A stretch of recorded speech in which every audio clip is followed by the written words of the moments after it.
দক্ষিণ এশিয়ার মনোরম দ্বীপদেশ শ্রীলঙ্কা বহুদিন ধরেই পর্যটকদের আকর্ষণের কেন্দ্রবিন্দু। এখানকার সবুজ পাহাড়, বিস্তীর্ণ চা বাগান, নীল সমুদ্র সৈকত এবং ঐতিহাসিক নিদর্শন ভ্রমণ পিপাসুদের বিশেষভাবে মুগ্ধ করে। কেন্ডি, নোয়ারা, এলিয়া, গালে ও ইয়ালা ন্যাশনাল পার্ক এসব স্থান দর্শনার্থীদের প্রিয় গন্তব্যের তালিকার শীর্ষে রয়েছে। শ্রীলঙ্কার বৈচিত্র্যময় সংস্কৃতি, খাবার ও মানুষের আতিথেয়তা ভ্রমণের অভিজ্ঞতাকে আরও সমৃদ্ধ করে। সম্প্রতি দেশটির বাংলাদেশি ভ্রমণকারীদের জন্য ভিসা নীতিতে পরিবর্তন এনেছে।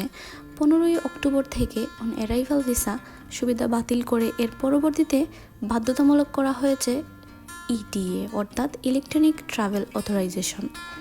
ঢাকায় অবস্থিত শ্রীলঙ্কা হাইকমিশন আনুষ্ঠানিক চিঠির মাধ্যমে বিভিন্ন এয়ারলাইন্স, ট্রাভেল এজেন্সি ও ট্যুর অপারেটরদের এই নতুন নিয়ম নীতি বিষয়ে অবহিত করেছেন। এখন থেকে শ্রীলঙ্কায় যাত্রার আগে অনলাইনে ইটিএ আবেদন করতে হবে। আবেদনপত্রে যাত্রীর নাম, পাসপোর্ট তথ্য, ফ্লাইট নাম্বার, শ্রীলঙ্কায় অবস্থানের হোটেল নাম, ঠিকানা ও যাত্রা ফেরার তারিখ পর্যন্ত উল্লেখ করতে হবে। এই আবেদন প্রক্রিয়া সম্পন্ন করতে প্রায় $21 ফি প্রযোজ্য। চাইলেও ভ্রমণকারীরা ঢাকার শ্রীলঙ্কা দূতাবাসে সরাসরি ভিসার জন্য আবেদন করতে পারেন। সরকার ধারণা, এই নতুন নিয়ম নীতিগুলো ভ্রমণকে আরও নিরাপদ, নিয়ন্ত্রিত এবং সুস্থ